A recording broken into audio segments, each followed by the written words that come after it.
allons d'abord entendre Julien Talpin qui va faire un panorama des restrictions des libertés, avec aussi un petit regard international, car la France n'est malheureusement pas un cas isolé, et les stratégies de riposte. Et Julien Talpin, qui est directeur de recherche au CNRS et animateur de l'Observatoire des libertés associatives. Il représente la coalition qui regroupe des associations et chercheurs avec comme objectif de proposer des stratégies de riposte contre les répressions subies par le secteur associatif, ce qui est aussi un sujet très important que nous connaissons bien, et donc nous allons écouter avec intérêt ces observations. Bonjour à tous et toutes, très heureux d'être avec vous cet après-midi, merci pour l'invitation. Quelques mots pour dire un peu d'où je parle. Donc moi je ne suis pas spécialiste de la Palestine ou même des mobilisations en soutien à la cause palestinienne. Moi je travaille, j'ai un peu deux volets en fait dans mes recherches. D'un côté je travaille sur la question du racisme, des discriminations et de l'islamophobie. J'ai publié, j'en profite pour faire un petit peu de pub, un ouvrage récemment qui s'appelle « La France, tu l'aimes mais tu la quittes » sur des Français notamment de confession musulmane qui quittent la France pour mettre à distance le racisme et les discriminations dont ils sont l'objet. Et j'ai un deuxième volet, c'est surtout de ça dont je vais vous parler cet après-midi, où je travaille donc sur les formes de restriction et de répression, notamment institutionnelles, que rencontre le secteur associatif aujourd'hui. Moi je travaille notamment sur les mobilisations issues des quartiers populaires, mais le travail qu'on mène avec l'Observatoire des libertés associatives est plus large et transsectoriel. Donc deux mots sur cet observatoire qu'on a constitué maintenant il y a 5 ans, qui vise donc à documenter les formes d'attaque et de restriction des libertés associatives, quels que soient les secteurs, et j'en donnerai quelques exemples dans un instant. Observatoire donc qui s'inscrit dans une dynamique associative en fait plus large, qui se sont regroupés il y a quelques années en fait pour riposter face aux attaques contre les libertés associatives. Je vais essayer de dresser un peu un panorama et puis d'évoquer quelques pistes sur comment répondre à ce contexte autoritaire et répressif croissant, même si on peut espérer que la situation bouge dans les semaines qui viennent. Avant ça, je vais essayer d'évoquer quand même le traitement spécifique des mobilisations en faveur de la Palestine ces derniers mois, qui ont connu une répression d'une rare intensité, et de replacer en fait ce traitement spécifique dans le contexte plus large de répression des mouvements sociaux et des libertés associatives en France et un peu en Europe. Alors premier point, alors c'est pas à vous que je vais l'apprendre, je pense, mais les mobilisations en faveur de la Palestine ont connu, notamment depuis le 7 octobre, une répression d'une rare intensité. Et moi qui travaille sur ces questions d'un point de vue transsectoriel depuis plusieurs années, je dois reconnaître, même s'il ne s'agit probablement pas de faire de palmarès ici, que les mobilisations en faveur de la Palestine se placent tout en haut en matière d'intensité de la répression des mondes associatifs ces dernières années. J'ai beaucoup travaillé en lien avec mes recherches sur la répression des mobilisations contre l'islamophobie et des mobilisations émanant d'acteurs associatifs musulmans. Et c'est probablement un peu à touche-touche en fait. On assiste ces dernières années, j'en viendrai dans un instant à la loi séparatisme, à un démantèlement en règle de la société civile musulmane avec des dissolutions, etc. J'en dirai quelques mots tout à l'heure. On avait d'ailleurs publié notre deuxième rapport avec l'Observatoire sur la chasse aux sorcières contre les associations de lutte contre l'islamophobie, avec par exemple la dissolution du collectif contre l'islamophobie en France, mais on a bien d'autres exemples. Et on avait à l'époque pointé la spécificité du traitement institutionnel de ce secteur associatif-là. Et je dois reconnaître que depuis le 7 octobre, les mobilisations en faveur de la Palestine connaissent elles aussi une répression d'une rare intensité. Alors quelques exemples, et je dois dire en fait qu'on manque en fait de documentation systématique en fait des formes de répression qu'ont ciblé la solidarité avec Gaza ces derniers mois. Alors peut-être que la FPS le réalise, mais je pense qu'il y aura un travail à faire, et peut-être je lance un appel, j'en profite. On réalise en fait à la fois des rapports et des enquêtes un peu transsectorielles, mais aussi ciblées sur certains secteurs du monde associatif. On est en train de finaliser là par exemple un rapport sur les formes de criminalisation de la solidarité des associations et des militants qui viennent en soutien aux migrants et aux réfugiés, on pourrait tout à fait imaginer la même chose en faveur de la solidarité avec la Palestine. Ça mériterait probablement une enquête spécifique. Alors quelques éléments malgré tout qui ne vous surprendront pas. Interdiction de manifestations qui sont accusées de troubles à l'ordre public, avec près d'une cinquantaine de référés liberté ces derniers mois. Des amendes et des gardes à vue pour participation à manifestations et rassemblements interdits. Des poursuites pour apologie de terrorisme à l'égard de syndicalisme, d'étudiants, de députés. L'accusation d'antisémitisme étant probablement la forme de disqualification la plus violente et la plus irrémédiablement disqualifiante qui puisse exister aujourd'hui dans l'espace public français. Et donc, il y a quelque chose quand même d'extrêmement dur qui s'est passé ces derniers mois, et c'est important de le rappeler. Et je n'évoque ici que les éléments les plus patents. Je pense que vous avez tous ici, et on pourra y revenir dans la discussion, des exemples de formes d'entrave, parfois discrètes, à vos activités militantes. Un point qui est probablement important à rappeler, c'est le caractère global, en fait, de cette répression des mobilisations en solidarité avec Gaza. Alors là aussi, on manque encore d'enquêtes systématiques, mais de la même façon, on a assisté en Angleterre, aux États-Unis, et je crois tout particulièrement en Allemagne, à des interdictions de manifestations et de rassemblements, des dissolutions d'associations, à aussi des formes de disqualification extrêmement dures, avec le stigmate d'antisémitisme qui était assez systématiquement accolé aux mobilisations anti-sionistes. Je crois que l'Allemagne se distingue de ce point de vue-là, mais probablement qu'il faudrait mener des enquêtes comparatives un peu systématiques pour interroger la spécificité française de ce point de vue-là, mais je pense qu'on n'a probablement pas à rougir de ce point de vue-là. Deuxième point qu'il faut rappeler, là, nous, le travail qu'on mène avec l'Observatoire et la Coalition a commencé plus ou moins en 2018-2019, et déjà à l'époque, nous étaient remontées des formes de restriction ou de répression ou de criminalisation de mobilisation associative en faveur de la Palestine. Et tout n'a évidemment pas commencé le 7 octobre. Alors là, je ne vais pas lister une multiplicité d'exemples et de cas. Un des cas qu'on avait documenté, c'était l'histoire par exemple d'une flottille en faveur de Gaza qui était partie depuis la Suède, je crois, et qui devait faire escale à Paris, et qui n'avait pas pu au final accoster. Je ne rentre pas dans tous les détails, mais c'est évidemment de rappeler l'historicité au fond de ce phénomène-là, qui est loin d'avoir commencé évidemment le 7 octobre. L'autre élément tout à fait décisif de ce point de vue-là, c'est les tentatives de dissolution à l'égard de certaines organisations pro-palestiniennes, Urgence Palestine et Comité Action Palestine, alors qui n'ont pas été jusqu'au bout. On pourra y revenir dans la discussion, même si vous êtes peut-être plus expert que moi de ce point de vue-là, puisqu'elles ont été suspendues par le Conseil d'État. Mais on voit bien que depuis longtemps, les mobilisations en faveur de la Palestine sont dans le viseur des pouvoirs publics.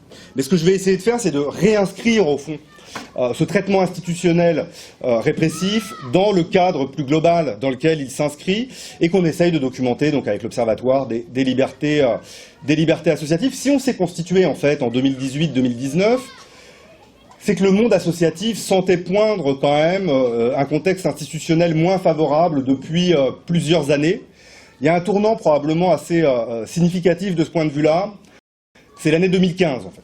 Année 2015, pourquoi? Parce qu'elle voit d'un côté, en fait, une forme de victoire et de consécration, en fait, de la reconnaissance du fait et de l'autonomie associative. Alors, il y a un truc qu'on a un peu oublié depuis, parce que ça n'a jamais véritablement appliqué, mais c'est là, et il n'est pas resté dans l'histoire pour cela, c'est la circulaire Valls, qui est venue, en fait, clarifier un peu les modalités d'attribution des subventions, inviter à une forme de transparence et inviter également à la multiplication des CPO, au fond, des conventions d'objectifs et de moyens pour favoriser, au fond, l'action associative. Mais la même année, c'est évidemment l'année 2015, celle des attentats qui ont touché le sol français et qui vont se traduire par un durcissement et un basculement assez fort quand même dans le traitement institutionnel de toutes les formes de mobilisation sociale, et également dans le traitement institutionnel réservé au monde associatif. Ce qu'on essaie de défendre, au fond, avec l'Observatoire des libertés associatives, c'est ce qu'on appelle une approche large, au fond, du phénomène répressif et autoritaire.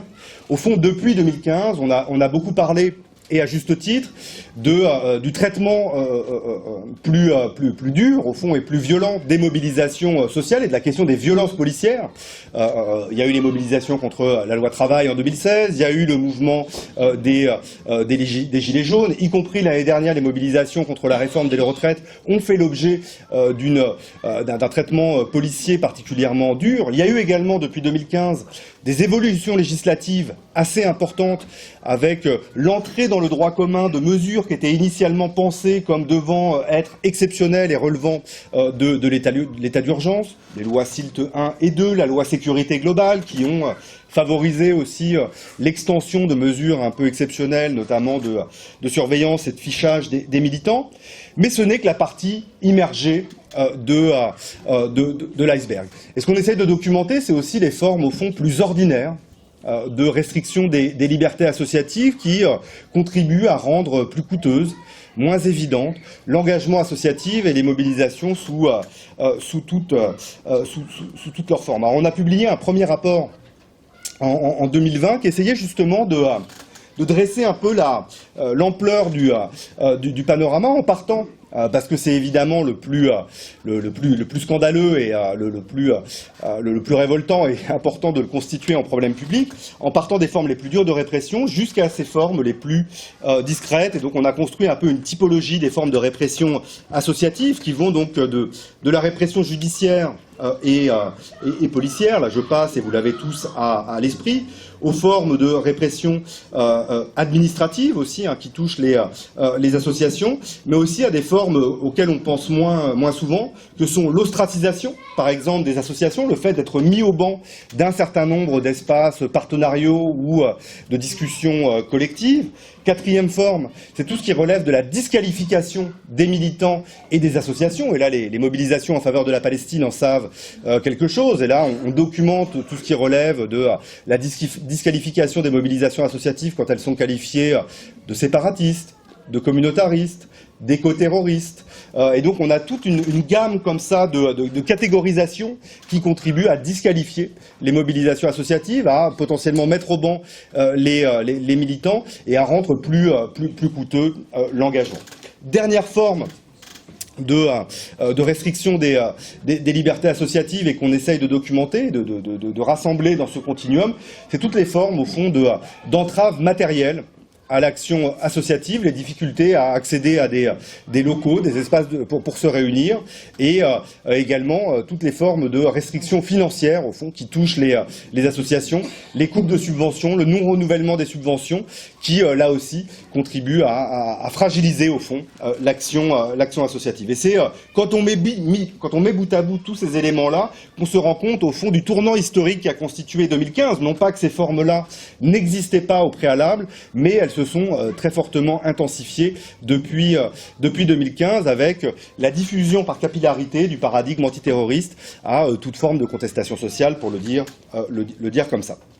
Dans ce panorama-là, un élément important et une forme de parachèvement un peu de ce processus historique-là, avec le vote en 2021 de la loi confortant les principes de la République, la loi dite séparatisme, qui a des incidences importantes pour le monde associatif, avec l'extension des motifs de dissolution des associations qui initialement avaient été créées en 1936 pour lutter contre les ligues fascistes, mais qui depuis s'est fortement étendue à d'autres types d'acteurs militants. Et avant même le vote de la loi séparatisme de 2021, on avait en fait une intensification du recours à la dissolution administrative d'associations, sans commune mesure dans l'histoire, en fait, puisqu'on en est aujourd'hui à 35 dissolutions depuis 2020, depuis l'arrivée au pouvoir, en fait, de Gérald Darmanin comme ministre de l'Intérieur. Et là, il y a un tournant, quand même, qui est tout à fait significatif de ce point de vue. Alors, dissolution, et on pourra y revenir si ça vous intéresse, qui touche à la fois des groupes d'extrême droite, et ils essayent, ils sont quand même pas complètement idiots, d'équilibrer au fond ce recours à cette pratique administrative-là, avec pas mal d'organisations d'extrême droite, et y compris, je crois, ici, à Angers, certaines ont été ciblées, mais aussi des organisations de gauche ou d'extrême gauche, la GAL, le groupe antifasciste, l'acronyme m'échappe, le Bloc Lorrain également en Lorraine, récemment DEFCO, Défense Collective à Rennes. Il y a eu les soulèvements de la terre, finalement la dissolution qui a été suspendu par le Conseil d'État, le CCIF, le collectif contre l'islamophobie en France, la coordination contre le racisme et l'islamophobie, et donc on voit bien combien cette arme initialement pensée pour lutter contre les ligues fascistes et des organisations qui visaient à lutter contre la République comme système institutionnel s'est étendue à d'autres acteurs militants. Un élément intéressant, et on mène des recherches justement là-dessus, sur les motifs au fond de dissolution, c'est qu'on a assisté aussi, au-delà de la fréquence du recours à la dissolution ces dernières années, à une transformation des motifs de dissolution. La loi séparatisme étant, puisque c'est désormais le fait de s'en prendre à des biens qui peut vous conduire à la dissolution. C'est sur ce fait-là que les soulèvements de la terre étaient ciblés, mais ce à quoi on assiste en fait depuis une vingtaine d'années, et je pense que ça vous parlera, c'est un recours croissant à la dissolution sur le motif, au fond, de l'expression d'opinion et de prise de position qui sont jugées comme incitant à la haine et à la discrimination, puisque c'est sur ce motif-là que le CCIF, la CRI ou les organisations d'extrême gauche ont été dissoutes. Et donc on a une transformation assez significative de la dissolution administrative d'associations qui était au départ, qui ciblait des groupes violents et qui avaient recours à la manifestation armée dans la rue, pour le dire comme ça, comme un outil au fond de police et de restriction de la liberté d'expression. Et c'est aussi à ce titre que des organisations pro-palestiniennes ont été ciblées. Donc loi séparatisme qui d'un côté étend les motifs de dissolution d'associations et d'un autre côté, de façon plus ordinaire, crée le contrat d'engagement républicain qui vient là de façon plus quotidienne restreindre les libertés associatives. Alors je ne rentrerai pas dans tous les détails en fait et les 7 motifs en fait que recouvre en fait le contrat d'engagement républicain, mais qui a pour incidence en fait de pouvoir conduire à des non-attributions ou à des retraits de subventions pour des associations dont on estimerait qu'elles ne respecteraient pas les principes de la République. On a tout un ensemble d'assauts qui ont été ciblés ces derniers mois par le contrat d'engagement républicain, qui ne sont pas celles pour lesquelles il avait été initialement conçu, qui ne sont pas des associations qui pourraient être de près ou de loin associées à des formes de terrorisme djihadiste, puisque les associations qui ont été ciblées à ce jour sont Alternatiba, à Poitiers et dans le Rhône, donc des associations écologistes, le planning familial à Chalon-sur-Saône, une autre asso écolo dans le Nord, l'AMRES, la Maison régionale de l'environnement et des solidarités, une association culturelle à Poitiers toujours, une compagnie de théâtre Arlette Moreau, des assos culturels et un peu écolo aussi sur le plateau de Millevaches. Donc on voit bien combien un outil initialement pensé pour lutter contre le terrorisme, pour le dire comme ça, en est venu à constituer un outil de disciplinarisation du monde associatif. Malgré tout, ce qu'on constate 2 ans après la mise en œuvre du contrat d'engagement républicain, c'est que sa mobilisation a été relativement modeste, en fait, puisqu'on a 7 ou 8 associations qui, directement, ont été ciblées par le contrat d'engagement républicain et dont soit des collectivités, soit des préfectures ont demandé des retraits de subventions pour non-respect du CER.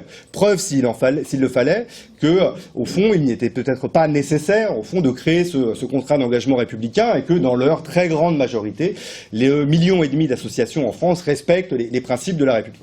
Malgré tout, il ne faudrait pas en conclure que, malgré cette mobilisation modeste du CER, au fond, celui-ci serait sans effet, puisque ce qu'on constate avec l'Observatoire dans nos premières enquêtes, c'est que les effets que ça peut avoir sont des effets indirecte, au fond, à la fois parce que les pouvoirs publics, qui, notamment après l'affaire d'Alternatiba, où le tribunal administratif de Poitiers a cassé, en fait, l'usage du CER par la préfecture contre la ville de Poitiers et Alternatiba, au fond, les pouvoirs publics ne mobilisent pas forcément le CER, mais l'ont vaguement à l'esprit pour justifier une non-attribution ou un non-renouvellement de subvention. Au fond, il n'y a pas besoin du contrat d'engagement républicain, puisque l'attribution d'une subvention est en droit discrétionnaire.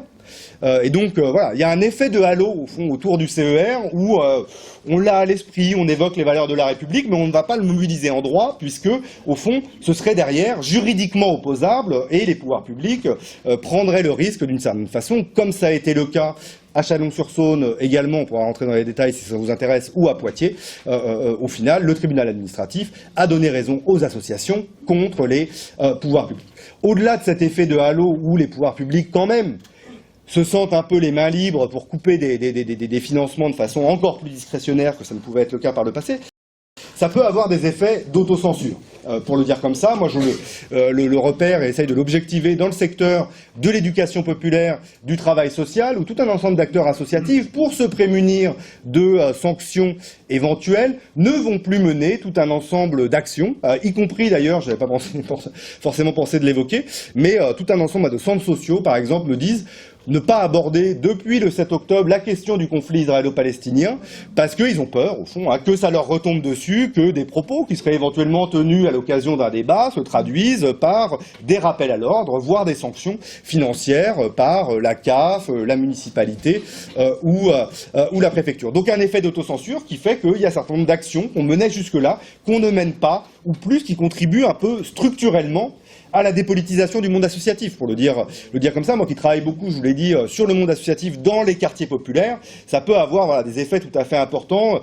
Au-delà de la question palestinienne, c'est sur les questions d'antiracisme, de lutte contre les discriminations, de laïcité, qu'on est beaucoup plus frileux que par le passé.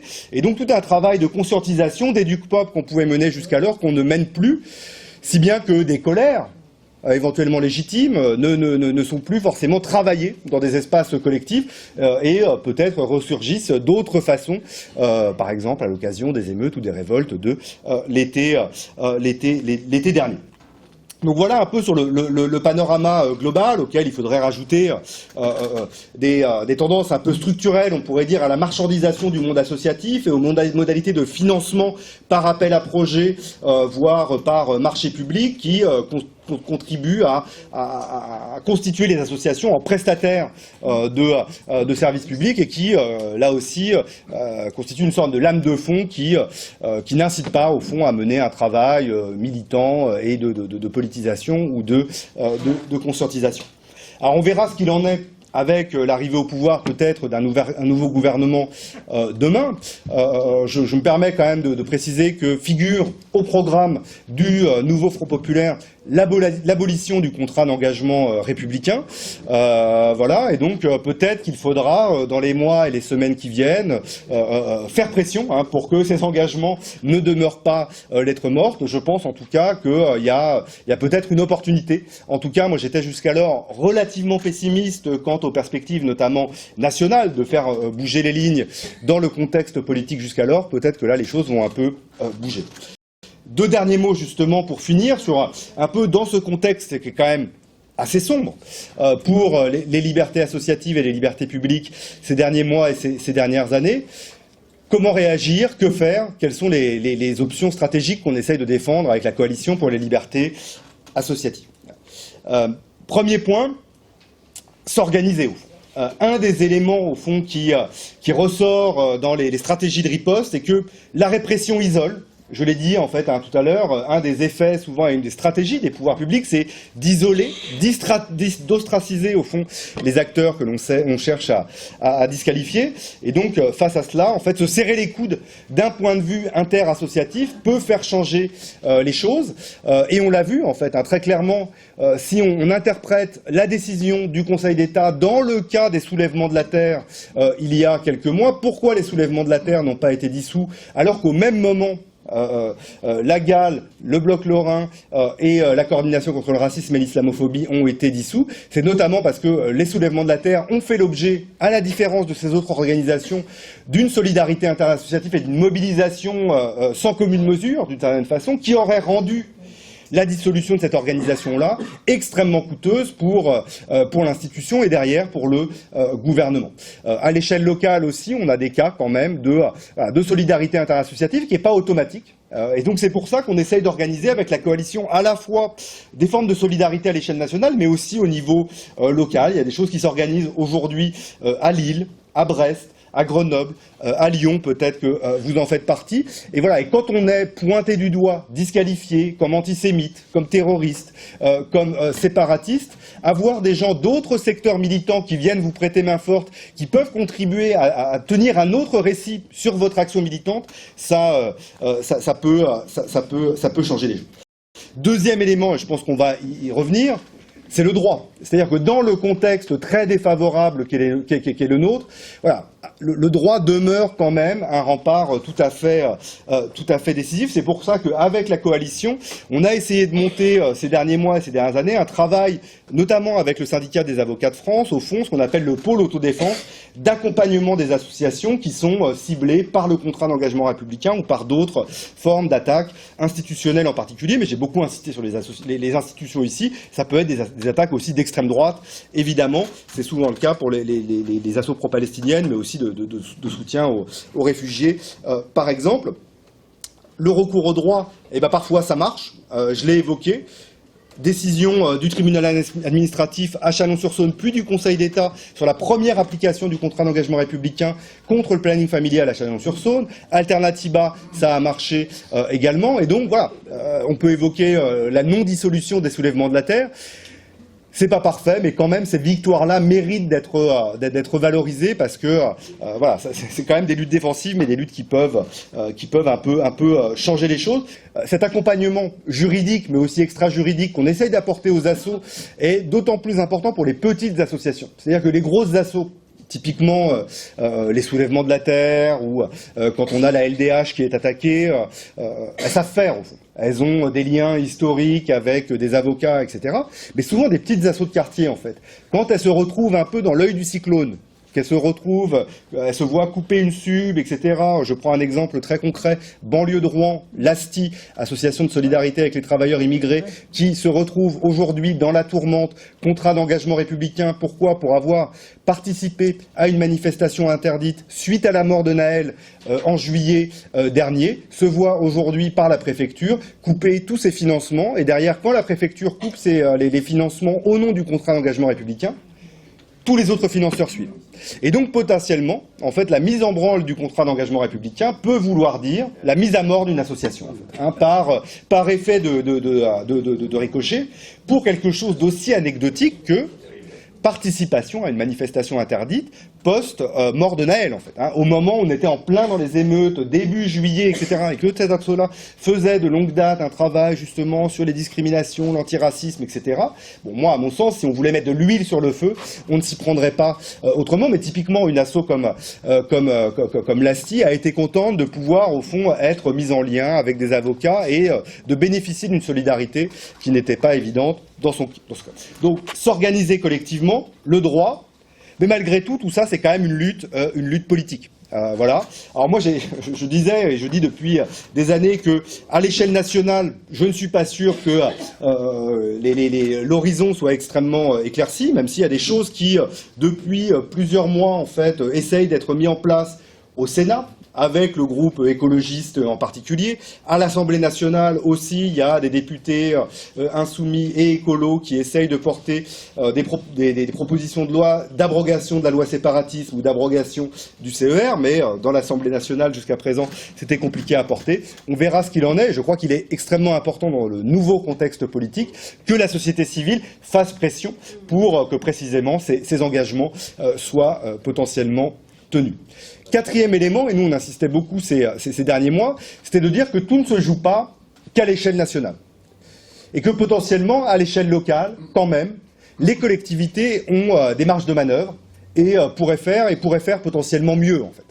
Parce que ce qu'on documente avec l'Observatoire, c'est que, quand bien même, il y a des formes de variation partisane du traitement institutionnel des assos, les collectivités de gauche ne sont pas toujours exemplaires à l'égard des secteurs associatifs, y compris dans des municipalités très participatives, très société civile, etc.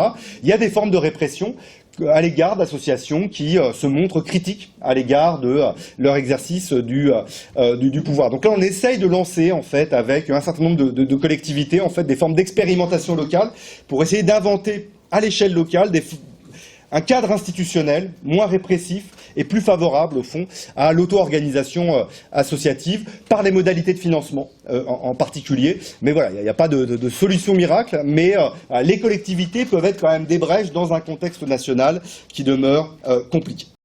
Et dernier point peut-être, c'est qu'il y a une bataille culturelle à mener, en fait, sur cette question des libertés associatives.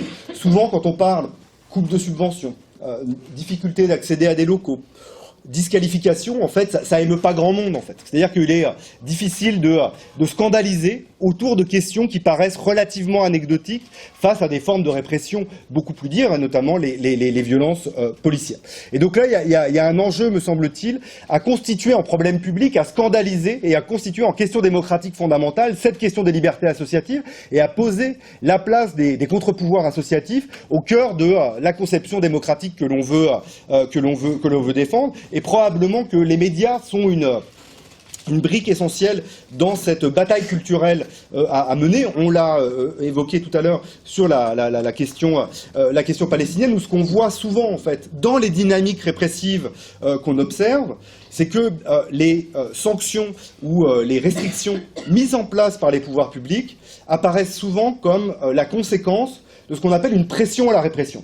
C'est-à-dire que souvent, en fait, commence à émerger sur les réseaux sociaux, puis ensuite c'est repris sur les chaînes d'information en continu, une petite musique qui invite, au fond, à mettre en cause l'action de tel ou tel militant ou de telle ou telle association. Et c'est en réaction à, au fond, cette pression à la répression qui émane par en bas de certains secteurs, ça peut être de l'extrême droite, mais ça peut être parfois du printemps républicain, que les pouvoirs publics en viennent à mettre en branle effectivement des sanctions. Et donc là, il y a un enjeu aussi dans les formes de riposte possibles, à voir voilà, comment les médias peuvent faire partie des alliances à construire.